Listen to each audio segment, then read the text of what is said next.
Okay, so in the components we looked at the arc, isn't it? So we looked at entire physics of arc. Now we also looked at the shielding gases. Okay, so the second important parameter which can affect your welding process. Okay, so and then we looked at how shielding gas can be selected based on the material parameter, material behavior, and then we will move on to the next chapter, which is the important guy here, power source. Right? Any questions so far on the shielding gas?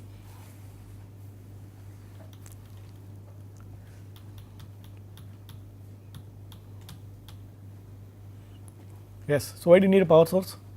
It's already there in the list. So what is the main criteria for welding? Welding arc, striking arc. It's already there. You can read. Anode and cathode. Yes, of course. Anode and cathode should be there. Potential difference. Potential difference. Okay, so potential difference, how does it affect?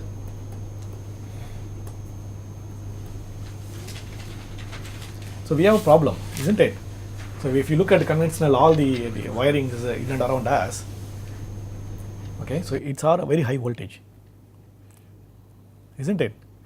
At tube lights, conventionally they work 230 volts. That's our socket voltage. Or high voltage systems, isn't it?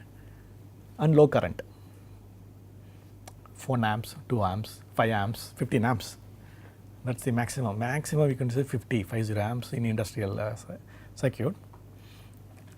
But in welding we need opposite. So we need low voltage and extremely high current, isn't it? So we cannot straight away use the wall mount, the socket, start welding. That's impossible, because the characteristic, the basic characteristics of arc, it should be low voltage, isn't it? Low voltage and high current. So we looked at the classical definition, right? So voltage versus current. So voltage is not more than 30, isn't it? As a function of current. So how do we reduce the voltage from the wall? It can be very high, 10,000 volts from the main it can come. So if he has a very industrial line, conventionally, so it can be 4,000 volts or 5,000 volts, very high voltage in 3 phases, isn't it? So now suppose if you wanted to use a simple DC current for welding, your voltage will be around 10 volts, but your amperage will be say close to say 150 amperes or even higher. It can go up to 1500 amperes. So this is the basic criteria in which power source operate. So we cannot use directly from wall socket and start drawing the power or current and voltage to start welding. It's impossible, because arc cannot be ignited. Even if you ignite the arc, cannot sustain that, because voltage you would end up getting an enormously high amount. Then the basic the definition of sustained discharge in high amperage and low voltage cannot be attained. So that's how the welding power sources are very important. So welding power sources are important to produce a suitable output, okay, with low voltage and high current. Okay, and these power sources should also be capable of giving what you want, isn't it? You will not be using it for only one voltage power characteristics. So today you will be welding say 3 mm thick, so you can choose a current of 100 amperes and voltage generates say 10 volts or so. And tomorrow if you want to weld it 3 mm to 5 mm, then you need to increase the current. So that power source should be capable of generating the amperage based on your need, and you can regulate it. You need to regulate that based on your applications, right? Or if you change the shielding gas, obviously voltage will change, and you need to, the power source should be capable of either generating the voltage required, or during the welding you may also maintain constant current.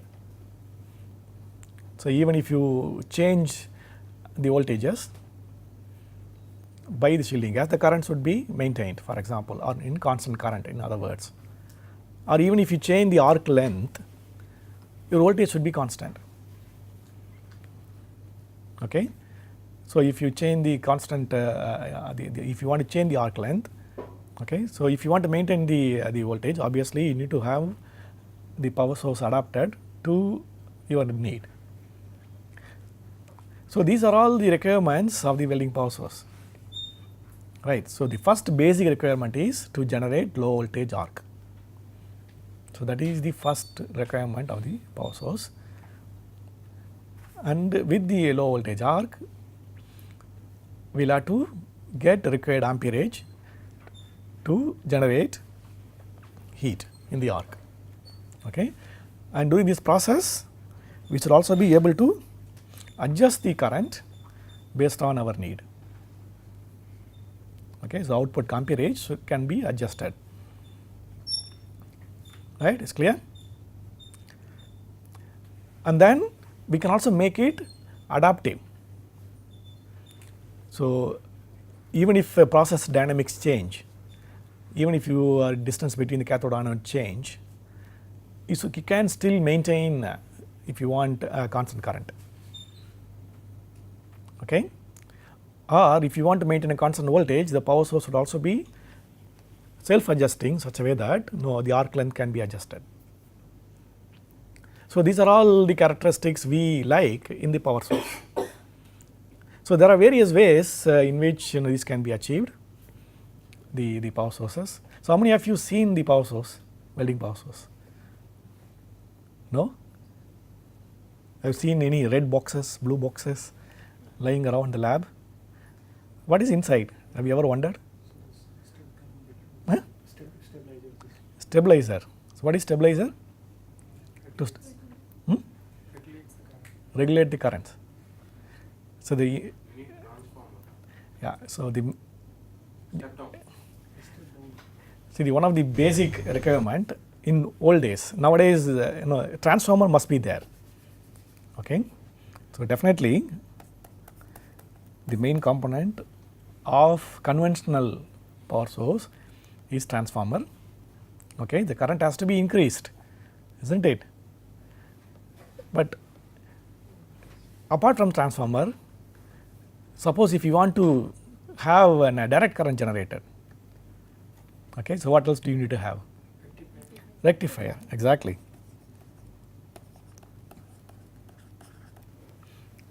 Okay, so in a conventional power source, a transformer and rectifier would always be there. But in modern transformers, where we have microprocessor controller, electronic regulated transformers, the power source, transformer is still there, but the size can be different. Okay. So we look at what are the types of power sources that are actually developed over the years, and how the history changed from say First World War time until now. Because if you look at the power sources nowadays, you can carry by hand, isn't it? So you see someone welding outside, there is a blue box he carry by himself that could generate a similar current voltage waveform of a power source of the size of the room in 50s. Okay, so with a lot of advancement happened in electronics, and nowadays with the computers, and of course now we are working on Internet of Things. So we could also talk to the power source when I am watching Asian games at my home, because that is also nowadays is possible. Okay, so we look at the development in the power source. It can be very interesting. Okay, so the first one we'll see. So what are the functional requirements of the power source? I already explained. Okay, so the primary requirement is the only one. The primary requirement is to generate low voltage arc.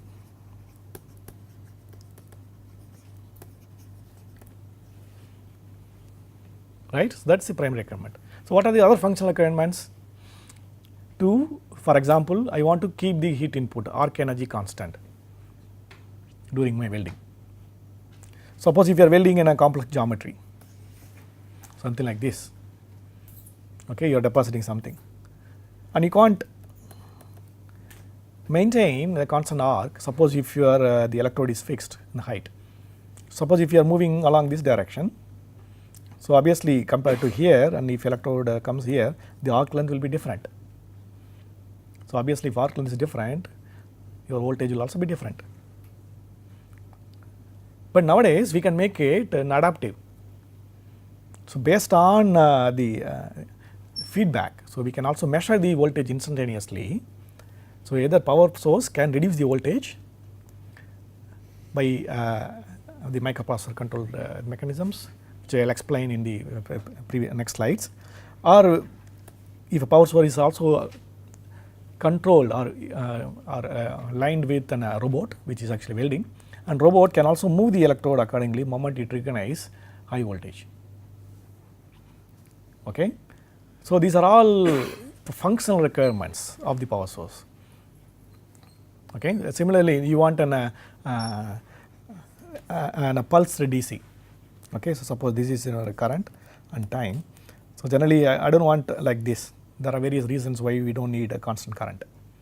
Suppose if you want a pulsed current, so instead of doing this, I want a current something like this, going like that. And this is beneficial in GMAW when you use a pulsed AC, pulsed DC, to promote the metal transfer in spray mode. So you will see in subsequent classes. So these are all pulsed requirements. So I don't want a constant DC current. I want a pulsed DC. So then my power source should be capable of generating such waveforms. Okay, so there are a lot of modifications we have done in the science of power source, which could make these things possible, which are not possible 30 years before.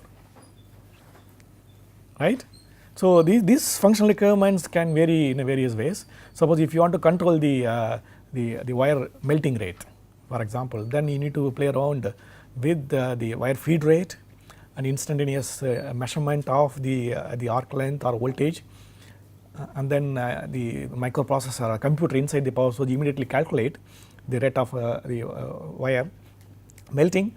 And if you want to maintain a constant wire feed rate or wire melting rate, then the power source would also be capable of generating the current and voltage characteristics. Okay, so these are functional requirements, right? So by keeping all these in mind, so we have done a lot of work in the power source fabrication. Okay, so again, so this is all done in academic research, plus people who are developing these power sources. Okay, so in conventional power source designs, if you look at in old days, I don't know how many of you are explored in your childhood going to a welding shop or a mechanic shop. No, so I used to go. There are very good welders. Even though they didn't know what they were doing, but they were highly skillful. Okay, so in my home when I was studying, there used to be one very good mechanic because my area is known for power looms. Okay, so a lot of metal parts involved in looms. Okay, so there are a lot of welding shops would repair the damaged the parts for the looms, and they had fantastic power sources which I didn't know they were fantastic until I was doing my PhD. Okay, so the moment I started learning about these things, I wondered these guys have had these, for example, in the tape transformer power source, and I saw it in my childhood. Okay, so it is still working. That guy's son is now operating the mechanic shop. The transformer is still working. It's extremely simple power source, but it's huge, almost as tall as me. Okay, that guy would go, and it is like a monster consuming a lot of power, but it works like a charm. Okay, so these are all conventional designs of the welding power sources. Like for example, I put 4 major classification of conventional power source. Tape transformer is one of the primitive welding power source. Okay, used for GMAW, or in manual metal arc welding, it's commonly used. Okay, and then there are some advancement. There are some inherent problem with tape transformers. Okay, so we moved on to moving iron control, and then variable inductor, and then magnetic amplifiers. Because these are all conventional power source because it is very simple. Okay, so they don't have any semiconductors inside. Okay, there are no complex boards which can burst. So when you are welding, okay, so these are all within a simple transformer rectifier systems. Okay, so at most we would use a magnetic amplifier, which is a variable inductor. Okay, so we'll see this, and we'll enjoy this beauty of these power sources, and then we'll move on to the silicon controlled rectifier or microprocessor controlled power sources. Okay, the first the primitive power source is known as step transformer. I will show the simple circuit of the power sources. So I borrowed from John Norris, so who is actually, as I said, is my academic grandfather. So the simple basic power source which you can also build is if you have a transformer and rectifier. Okay, so what you see over here in a simple circuit. So this is main inputs. Generally it's 3 phase. Okay, isn't it? So just for clarity we show a single phase here, but you have a 3 phase. Suppose if you have a 3 phase line, you'll have to make it a single phase, isn't it? So in a conventional way, if you want to make it, basically you need 3 transformers. Each line would transform into a single phase by using a 3 transformer, but that is extremely energy inefficient. Okay, so commonly what we use it as we use in a rectifier system, 3 rectifiers. So first we convert into DC from each phase, and then we can manipulate whether you can use it for 3 arcs, or you can also make it an alternatively by turning the rectifiers on and off. Okay, so in simple tap transformer, you have a transformer. So what is the role of transformer? So it is to use to transform current from one circuit to other circuit, isn't it? So that is the main role of a transformer. You are transferring the alternating current from one circuit to other circuit. So what is the principle of transformer operation? Which law governs transformer operations? Faraday's law. Yeah, good. So in a typical transformer, you have a primary winding and secondary winding, right? So based on the windings, okay, so magnetic flux which goes into the primary secondary winding is the same. If you change the number of windings, you also change the voltage, isn't it? So by carefully manipulating the winding characteristics, we can change the voltage which is coming out of this secondary winding, right? So what we do is in the tape transformer, so we will have a tapes in the primary winding, and these tapes can be selected based on a switch. Okay, so suppose if you want to have a voltage maintained, you select a switch such a way that the input voltage is coming out as an output voltage in this secondary circuit. But if you carefully select the number of windings you want to use in a transformer, we can also change the voltage based on the number of switches which is activated, number of windings are activated in the primary circuit, isn't it? It's clear? So if you want to have the entire voltage transferred, the voltage is maintained, obviously you select all the windings, right? Or you can also choose the windings, number of windings what you want to use. Based on the windings you are actually selecting in the switch, you will also either change the voltage, right? So once you are changing the voltage, obviously from the high voltage based on the number of windings you choose, you will also change the output voltage, right? It's clear? So by simply having a switch enabled in the primary winding, so we can choose, we can step down the high voltage into low voltage, right? It's clear? But we have a serious problem here, because these switches cannot give a continuous varying voltage, isn't it? Yes or no? For example, this would give you say 50 volt, and the other switch can give you only the defined volt from the nature of the winding. Okay, so you can go 30, 40 or say 40, 30, 20, 10, say 5 to 1.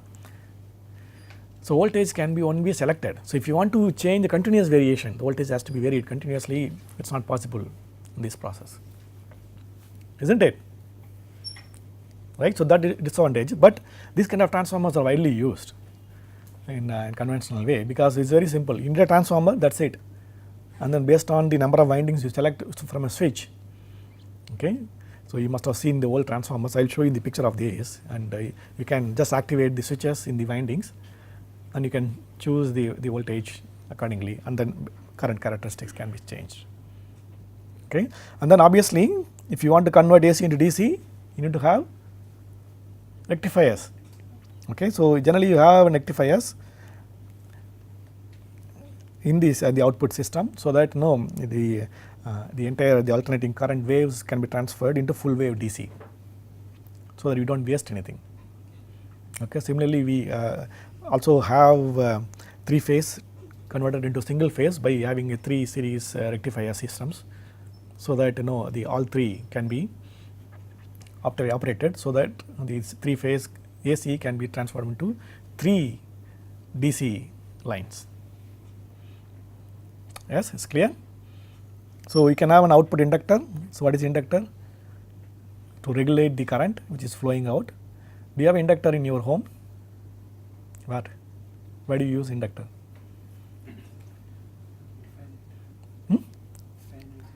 Fan AC is there. So this is commonly used. Okay. So choke is an inductor which regulates the current. Okay, so based on the windings in the inductor. So that is why you need to have choke in a tube light. If you don't have choke, the bulb life goes down, isn't it? Because it regulates the output current. Right. Similarly, to regulate the output current, so we also have an inductor in the output circuit. And if you don't want DC current, if you want AC current, you can you can switch off the rectifiers. Yes, it's clear. So obviously, so if you want to strike an arc, you need to reduce the voltage. Voltage is reduced by the switches by selecting these primary winds, because the number of winding determines the voltage in the primary and secondary circuit, isn't it? Good. So the moment you step down the voltage, I can use rectifiers to convert AC into DC, and use an output inductor to regulate the current to increase or decrease, like as simple as a choke, and then you can strike an arc. So this guy is a tap transformer. Okay. And it also needs enormous amount of cooling, because transformer needs cooling. Okay. So you see that it is a wonderful guy. So this is output terminals. Okay. So these are all cooled cooling guys, and this guy, the switches, and then it will give the directly connected signals to the transformers. So you can just rotate, so that you can choose the number of windings you want to select from the primary winding. That will determine the voltage selections.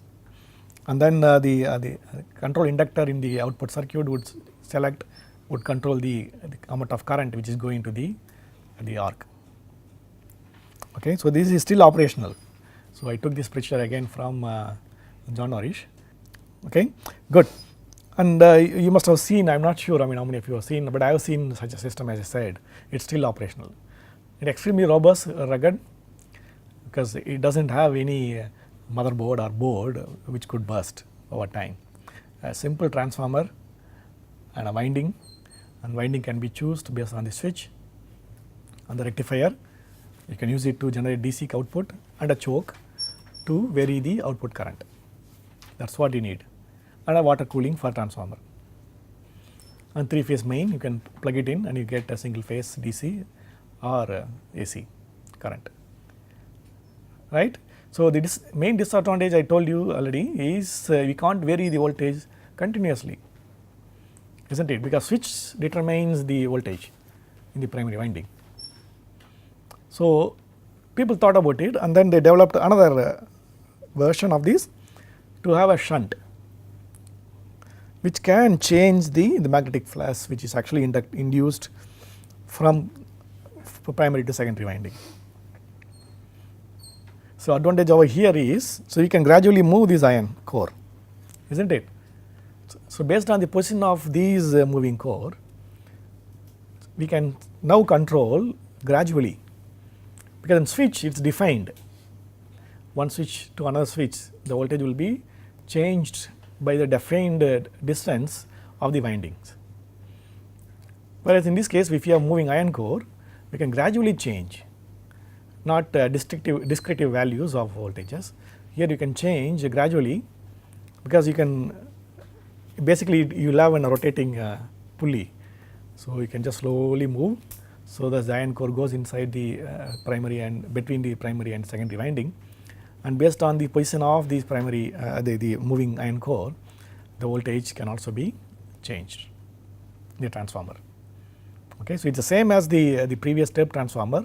Here, instead of having the switches to select the primary tapes, we have a moving iron core between the primary and secondary windings to gradually change the voltages in the power source. Right, it is clear.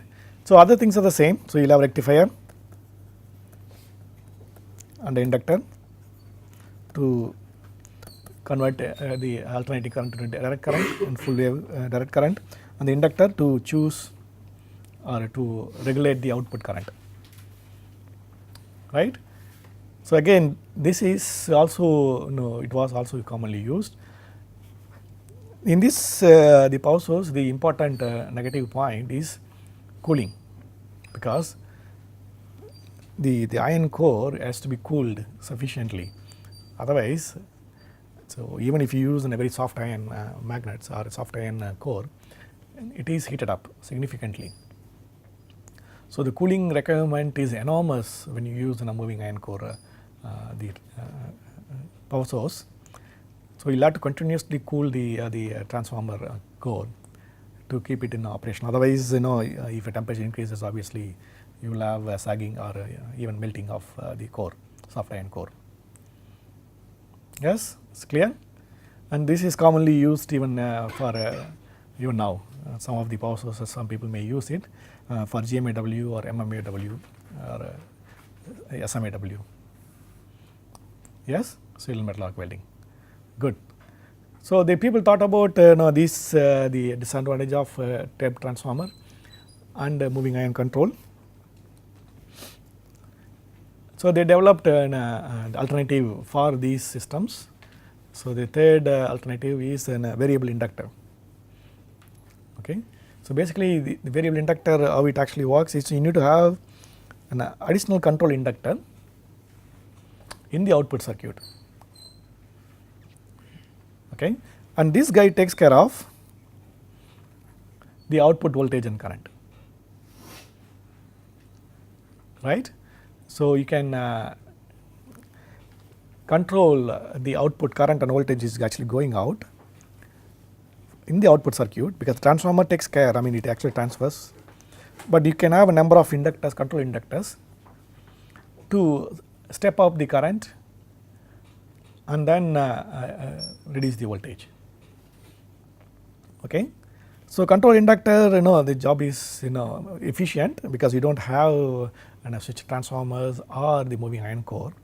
So, you can have inductor in the output circuit to select the known amount of voltage and current. Again, the disadvantage is this system cannot give maximum current. The current rating of the system is quite low, because you need to increase the current significantly, isn't it. So, you can play around with the transformer windings and cores to increase the amperage and as well as to reduce the voltage, but the inductor what you use in the circuit determines the input, which is determined from the transformer, right. It's clear. So, the control inductor can be used in the output circuit to regulate the current which is going out, right. But this process you cannot control the output remotely. So, you will have to be there and adjusting the control inductor when you are welding, right.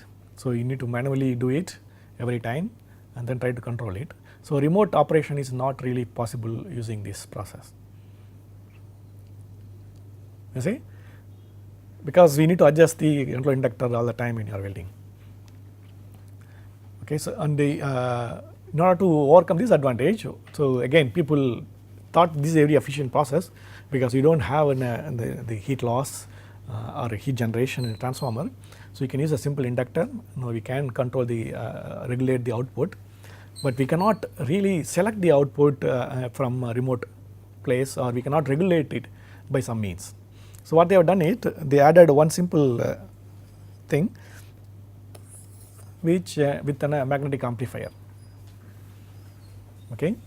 So the magnetic amplifier is nothing but you have a magnetic core built into the similar to what you have it in a transformer, but the magnetic saturation of this core can be changed because these are electromagnets. Okay, so if you increase the input DC current to the magnetic core, so you can also change the magnetic saturation. Okay, so if the core magnetize to until it is saturation, you will not have any output. Okay, by carefully controlling the input current for this magnetic amplifier, we can regulate the output current remotely. Yes, it's clear. So what you need to have is you need to have a simple programmable, not programmable means not with a C code or a G code or computers. So with a simple DC supply. Okay, so you will have a simple control mechanism which can supply a DC current from again. So this is the DC power source, and this DC power source can give you a DC input. Say for example 0 to 10 volts or 0 to 20 volts. If it is 20 volts, it saturates completely the magnetic core what you use, then it shuts off the current. So that depending on its saturation magnetization. Okay, MS. So what is MS? Material scientist? Saturation magnetization. So what is saturation magnetization?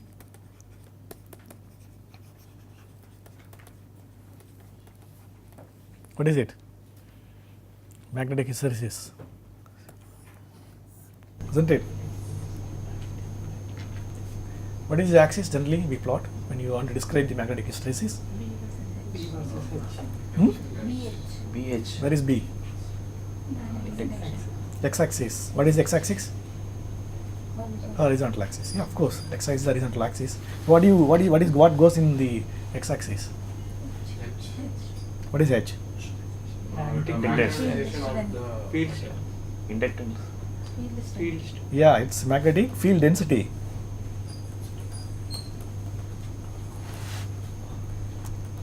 And this unit? Come on, you can't say just name. What is the unit of magnetic field density? Yes, someone said. Come on, guys. This is very famous. Tesla. And this is y-axis. Something there, right? You should plot. So you are applying the field, and what are you measuring? Strength of what? Material? Magnetization of the material. Yeah, it's a mass magnetization of the material. Okay.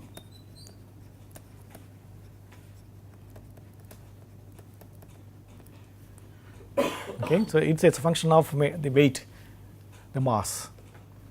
So this H versus B, and it approaches saturation upon applying enough field.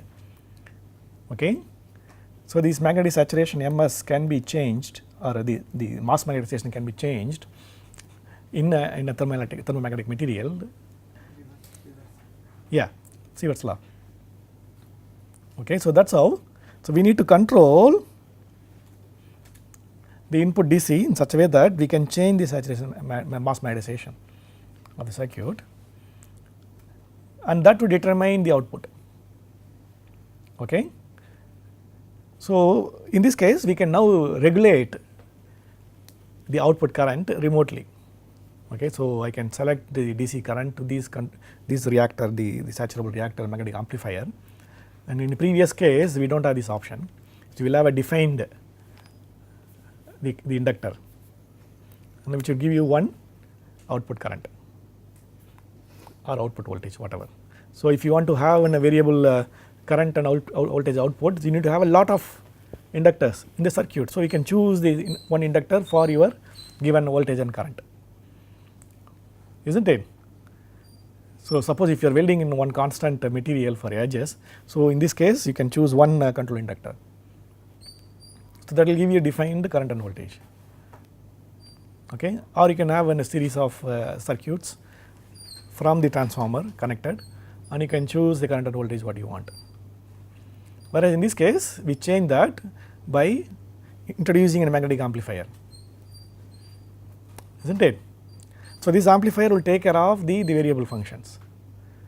So by changing the input DC for this amplifier, you can also change the mass magnetization. If you change that, and obviously you will also change how much flux is transferring from one coil to the one winding to other winding in this inductor. That will determine the output current and output voltage. Okay, so this is the in 80s the state of the art power source. Okay, so when you look at the 80s movies, when you are welding in the movies, you must have seen this power source. Okay, so in I think in one of the Star Wars movies also in somewhere I saw this sort of power source. So this guy, so it works like a magnetic amplifier power source.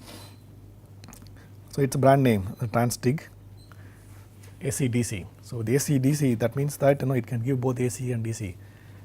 Okay, so it also has an rectifier, and then you see this guys, that's a DC source. Okay, similarly, if you must have seen in our labs also, you have one sort of vessel like source, and you can move the top knob to choose the required voltage. Similarly, this guy selects the voltage input to the magnetic amplifier, which would in turn determines the output current. Okay, that's clear.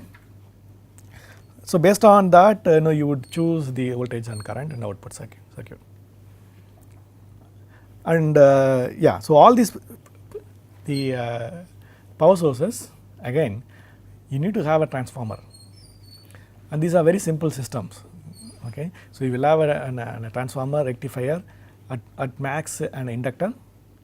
That's it. An inductor can be programmable or not. Okay, so you would change the output either by tapes, by selecting the tapes in tape transformers, or by using an iron core which can move, so that based on the position of the iron core you would choose the current voltage in the secondary windings. Or you can take away that and you keep the transformer intact, you change the current and voltage in the output circuit by having an inductor, and you can have a number of inductors to choose required current and voltage.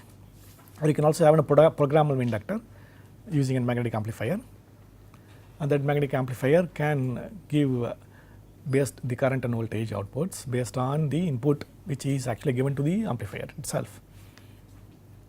That's clear? So these four are commonly used conventional power sources, which are like 80s kids. Okay, so no complexities, so no microprocessor, no semiconductors. So when we are growing up, we were playing with marbles. Okay, so we didn't have cell phones, something like this. We didn't have any microprocessor in our hand. So the power sources are very simple. They had their fantastic life, and still they are surviving. Okay, so but again, so we want to improve our functional requirements, right? So the functional requirements what we have nowadays are also very demanding. So we'll have to now introduce semiconductors. So semiconductors to the power source or computer regulated, electronic regulated power source came up in 70s by introducing transistors, also inverters, for example, various silicon controlled rectifiers, because rectifiers in old days they were using, how did the old rectifiers the work? What did they have inside? No? Those are diode based, diodes, right? So diodes based rectifiers. So nowadays we have the semiconductor rectifiers. Okay, so and those are all called SCRs, so silicon controlled rectifiers. SCRs or transistors. So the transistors, when they came into picture, and the welding power source also got advanced by replacing the highly inefficient diode based rectifiers into semiconductor based rectifiers. Good. So we'll stop by this and then we'll move on to the next class in the electronic power regulators. So we'll move on to the 90s kids. Okay. So we look at all the advancement that we have made in power sources by introducing semiconductors, transistors and inverters. Okay, good. So far what we have seen in this class, so we looked at in detail about the sealing gas, right? So how the nature composition of sealing gas can change your well bead geometry, well microstructure, mechanical properties can be influenced by these selection of sealing gases. So we looked at individually like the commonly used engineering alloys, steels, copper, nickel, aluminum alloys, what shielding gas we commonly use. So because the material properties can also, thermophysical properties can also change the shielding gas selection. And then we moved on to the next unit on power sources. So we looked at the conventional power sources, 4 of them, isn't it? Can you recall? So tape transformers, moving iron core, variable inductor, magnetic amplifier. Okay, it's good. Again, the primary function of the power source is to generate sustainable low voltage arc. That's very important.